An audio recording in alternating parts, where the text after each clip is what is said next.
peace.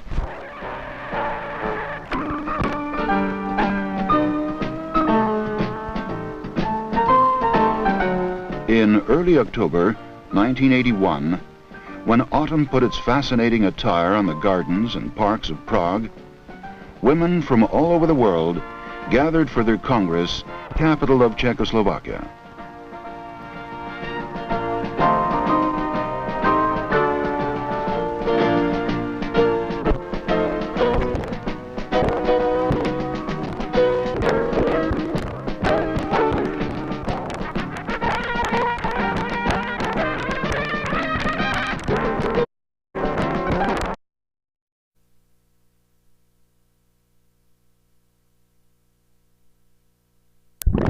Flowed with the same quiet charm as Prague gave a warm welcome to its guests. The winds of change that swept the city in the past made a profound imprint on the people's memory.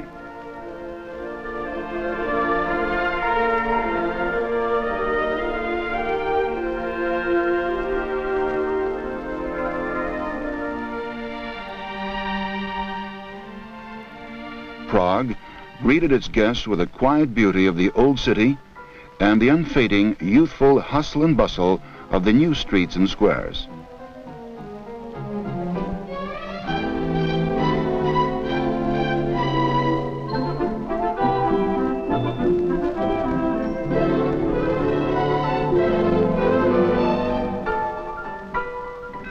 The city has seen a great deal throughout its history. Another important chapter was added to its fine record when representatives of the international women's movement gathered here for their World Congress to discuss the burning issues of our troubled times.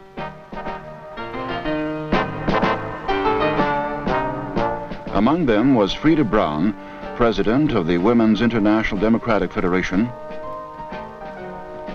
Valentina Nikolaeva Tereshkova, chairman of the Soviet Women's Committee, Miriam Vere Tuominen, Secretary General of the Federation, Maria Kabrgelova, Chairman of the Czechoslovak Women's League, and many other participants in one of the noblest movements of our time.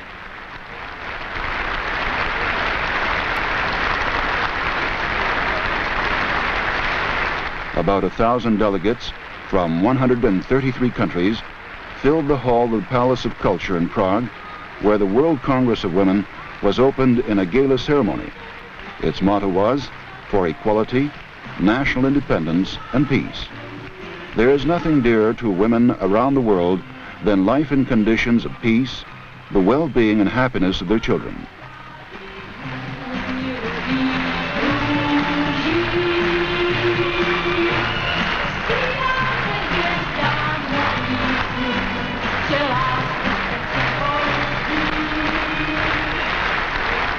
The delegates were warmly welcomed by Gustav Husak, General Secretary of the Communist Party and President of Czechoslovakia. Heslo Světového kongresu žen, rovnoprávnost, národní nezávislost, mír. The slogans of the Congress, said Gustav Husak, express the sincere aspirations of millions of women constituting more than half of mankind. People of different worldviews, political affiliations, religions, color, and social status have now pooled their efforts in the struggle to make them a reality.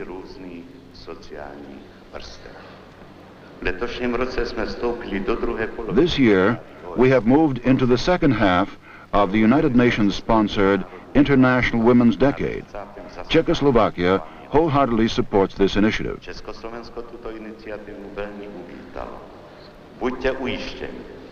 I should like to assure you that all of our people are firmly on your side in your struggle for equality, national independence, and peace.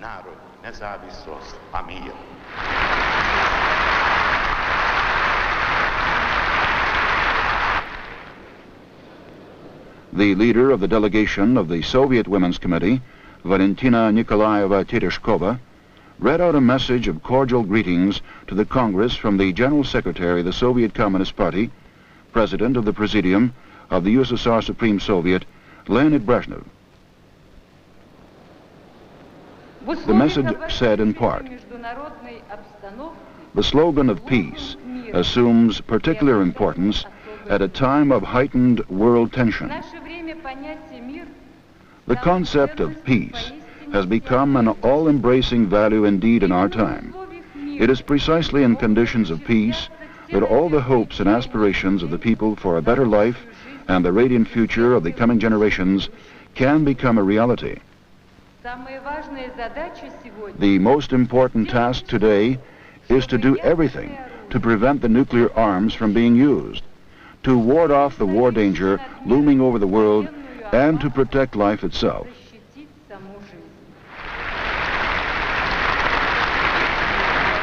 In her report to the Congress, the president of the Women's International Democratic Federation, Frida Brown, made this point.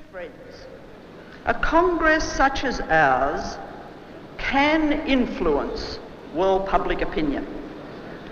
Our voices will be heard by the United Nations and by governments. By united efforts, we can do a great deal about equality between men and women. By condemning war, aggression, oppression, we can bring hope to the hearts of those who struggle for their rights and their freedom. By united effort, we can achieve our goal that war should be banished from our planet and a peaceful and a secure future ensured for the coming generations.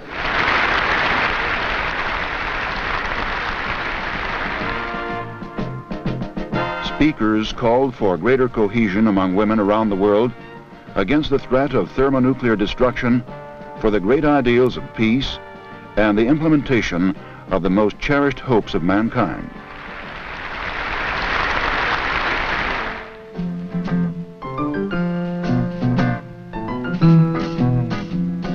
Женщины, вы созданы для встреч, чтобы жизнь огромную беречь.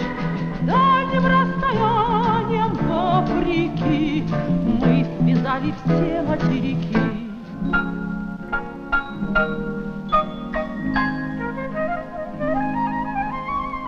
The delegates who could not leave their children at home brought them along to Prague.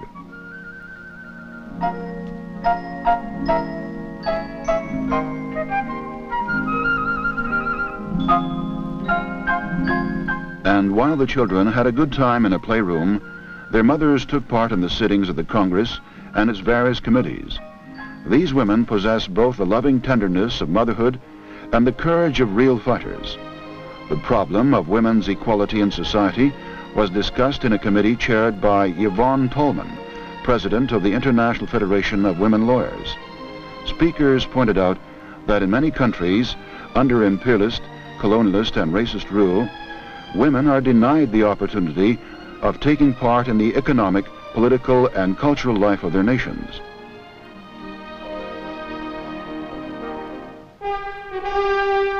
Women in the capitalist countries share the sorry plight of their husbands, standing in long queues at the employment offices.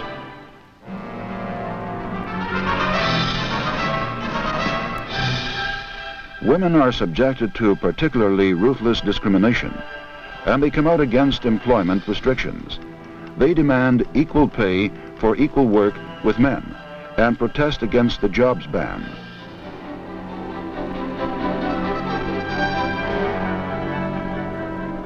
The Committee on Women and the Family was chaired by Jean-Martin Cissé, a prominent African activist of the women's movement.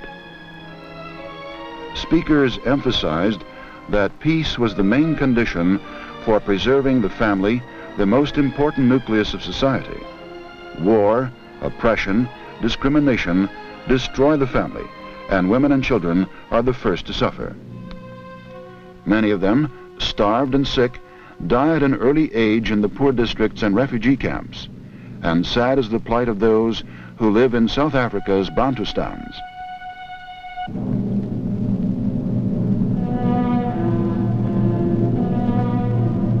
Mothers have no means of subsistence and are unable to ease the suffering of their children.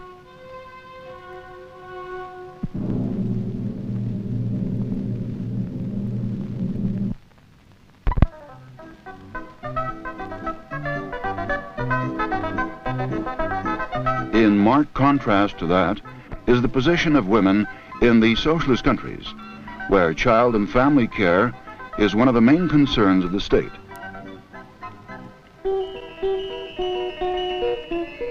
Delegates to the Congress visited one of the several hundred kindergartens in Prague and could see for themselves the loving care accorded to the children.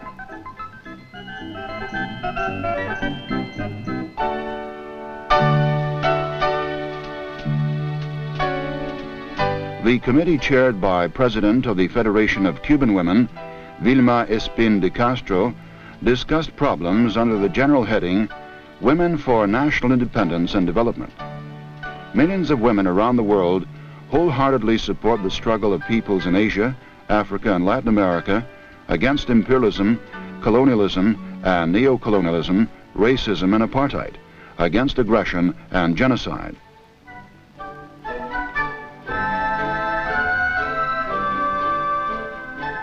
The people in Vietnam won their freedom and independence after many years of heroic struggle. They now live a full life, working for the well-being and happiness of their children.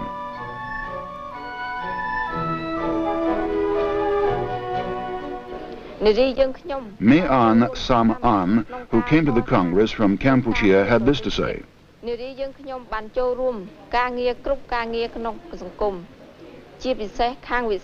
Cambodian women are actively participating in building a new life, in defending their country, and in developing her economy. They figure prominently in public affairs. Cambodian women are contributing a great deal to the effort of rebuilding industry and agriculture, of restoring and developing the health service and education.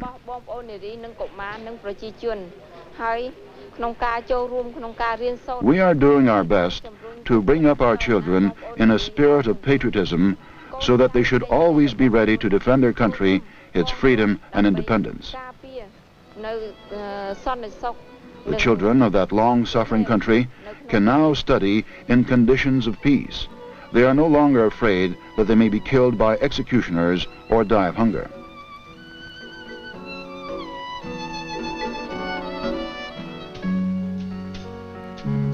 But there are still many troubles and hardships in the world. The Congress set up a special committee to consider the position of women and children in emergency situations. The committee heard numerous eyewitness accounts by delegates who denounced aggressive imperialist circles for engineering conflicts and confrontations. It came out in defense of women and children living in extremely harsh conditions and expressed support for the struggle of the peoples for self-determination, national independence, and peace. A delegate from Northern Ireland, Margaret Breton, made this observation.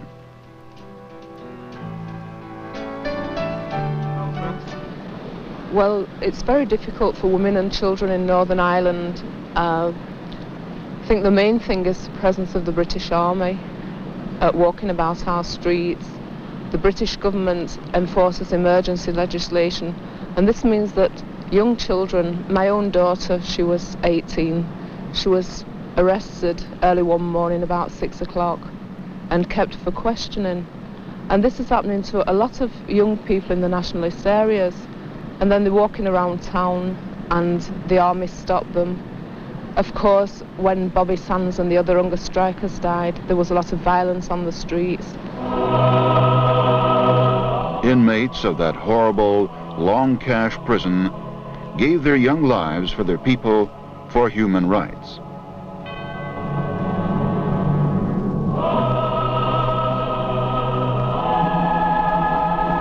However, the British authorities persist in their rule of tyranny and mass reprisals. That's the reception given to the Prime Minister, Mrs. Margaret Thatcher.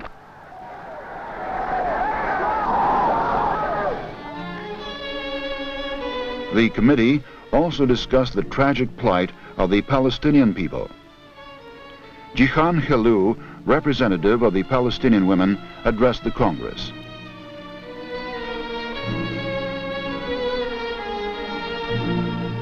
Our women and children in the occupied territories also face great sufferings because of their resistance to the Zionist occupation.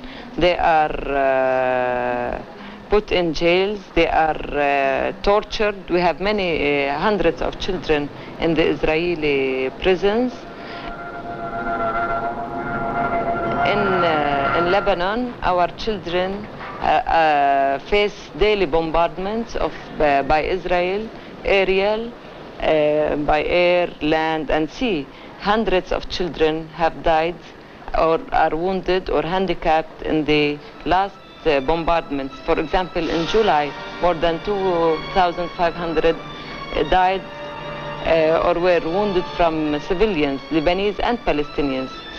Beirut, the city of the capital of Lebanon, 300 died. Most of them are children. One child was born after the mother died. The bloodthirsty junta in El Salvador is also on a rampage, and the number of its victims is growing. Marianela Garcia Villas spoke of her people's tragedy. There have been many violations of human rights in El Salvador. 33,000 civilians have been killed over the past 2 years. Responsibility for murder is on the security forces, the army, the paramilitary groups which are trained, equipped, and supported by the army. 23% of those killed are women. 95% of the victims are young people aged from 12 to 25.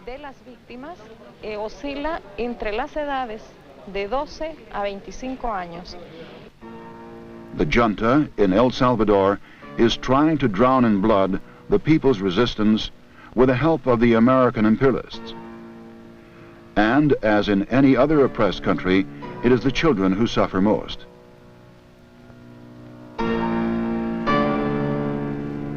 However, in spite of terror and reprisals, the example of the liberated countries serves as a source of inspiration for the fighters for freedom and independence. The committee, Women for Peace and Disarmament, was chaired by Edith Ballantyne, Secretary General of the International Women's League for Peace and Freedom. Its members, delegates to the Congress, were unanimous in stating that the unprecedented arms race was having an extremely disastrous effect on the solution of such vital problems as food supplies, improvements in education and health service, and the ending of unemployment.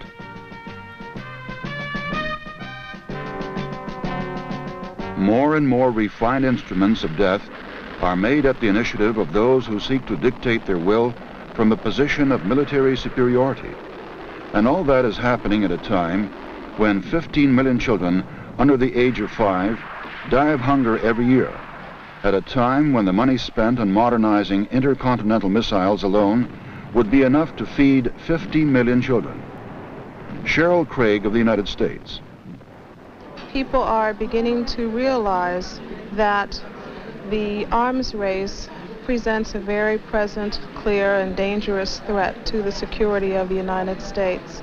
And the world, like never before, is faced with the possibility of complete destruction and a total setback to the civilized world as we know it.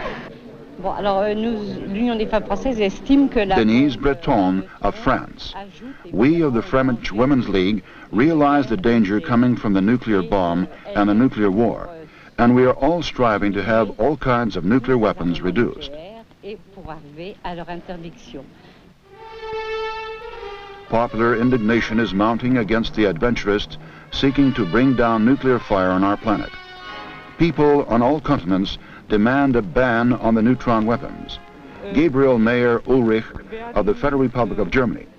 We, together with our children and husbands, are going to see to it that the Federal Republic of Germany could make its major contribution to building peaceful Europe and the fight for universal peace.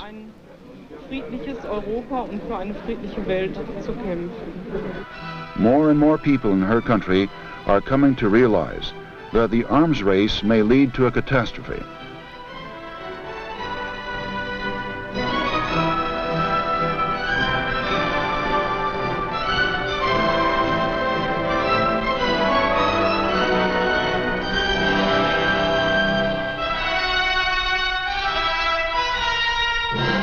They are coming out against nuclear blackmail in the name of life, in the name of the coming generation. Vince Royne and Elsa Petterson of Norway. A peace march this summer through Europe against nuclear weapons, because we are, especially women, I think, all over the world, really afraid of a nuclear weapon war. Of course, we really wish that it should be peace all over the world and for everybody. And now we feel that the situation is so dangerous that women and men, of course, have to stand up and say no, and we must find a new way. People have already learned the horror of atomic bombings. The tragedy of Hiroshima and Nagasaki is not forgotten.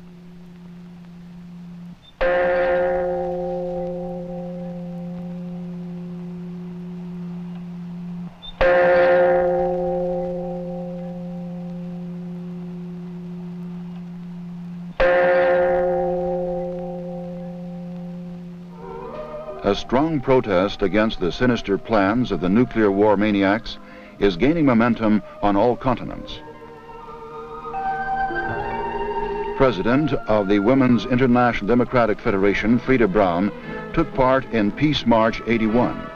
Its 1,200-kilometer route lay across 5 countries of Europe. The demonstrators marched with an ardent appeal to all to prevent the deployment of American missiles and foil the aggressors' criminal designs.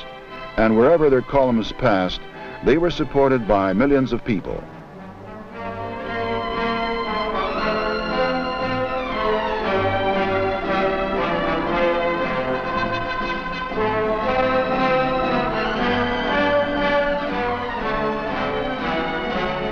And it is only natural that so many women have taken part in the Peace March.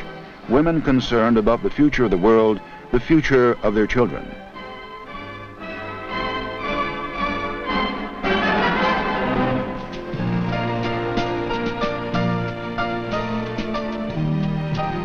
Roland Gaillard of the International Women's Council chaired the Committee on Cooperation of Non-Governmental Organizations among themselves and within the United Nations framework. Representatives from various organizations and movements, women of different professions, convictions, and views, drew up joint recommendations on the work for peace.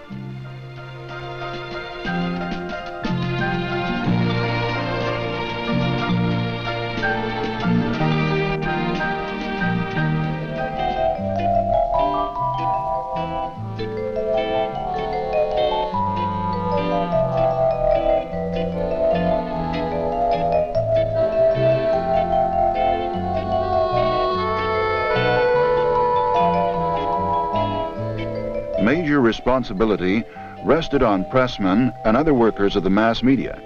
They were called upon to tell the truth about the lofty aims of the Congress to millions of people everywhere.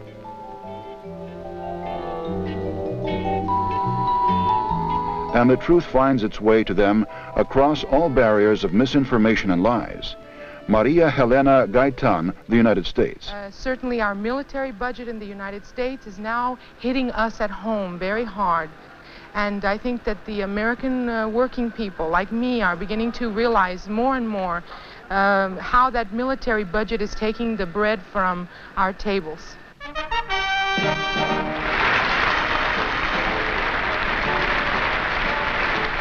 Women from various countries held a number of friendly meetings at the Congress. Valentina Nikolaeva Tereshkova met activists of Czechoslovakia's women's movement.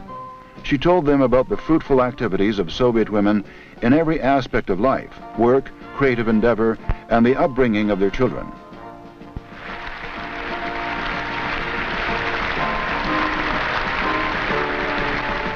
There was a warm meeting between women from the Soviet Union and the Mongolian People's Republic.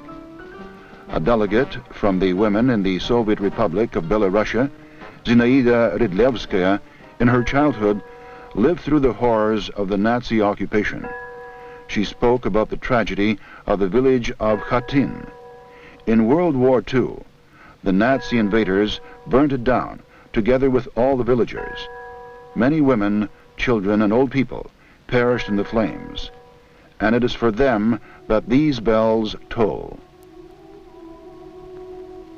The same fate befell the Czech village of Lidice, which once stood on this plain.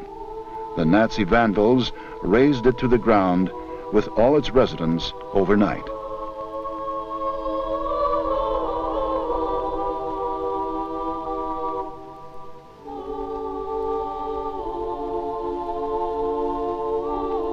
A moving rally was held at the monument to those killed in Lidice. Among those present were delegates to the World's Women's Congress. The meeting proclaimed this motto, "For life in conditions of peace." Fanny Edelman, Vice President of the Argentinian Women's League.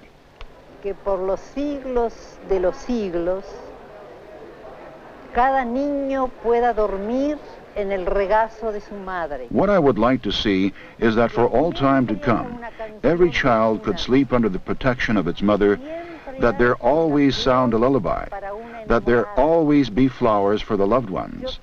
I would like joy, love, and happiness to accompany the life of all nations around the world. And to make it true, we need peace. Peace today, peace tomorrow, peace forever. Para eso necesitamos paz. Paz para hoy, paz para mañana, paz para siempre. At its closing session, the Congress adopted a declaration calling on parliaments and governments to give up the new armaments programs, to ban nuclear weapons, and to channel all of their resources into improving the people's well-being.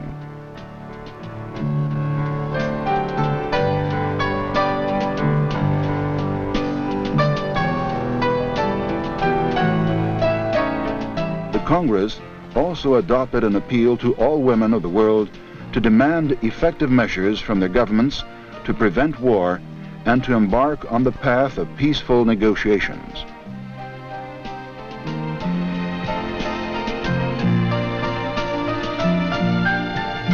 In her closing speech, Frida Brown, president of the Women's International Democratic Federation, who chaired the Congress, underlined that the World Forum had demonstrated the unbending resolve of women everywhere to bring into life the ideals of the Congress and to make every effort to achieve equality, national independence, and peace.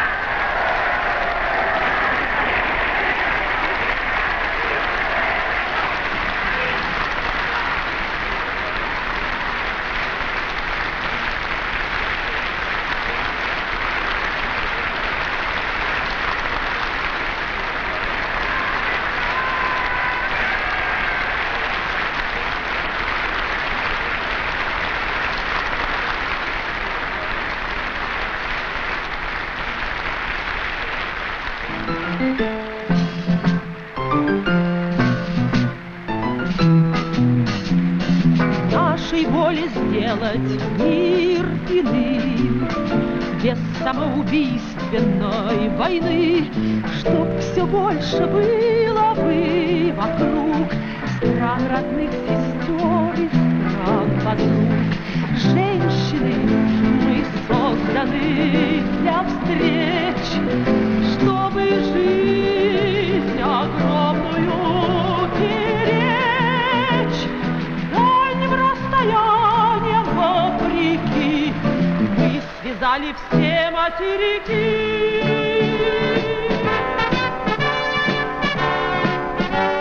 Script, Rasul Gamzatov. Direction, Zinaida Tuzova. Camera, Igor Kuznetsov and Ivan Filatov.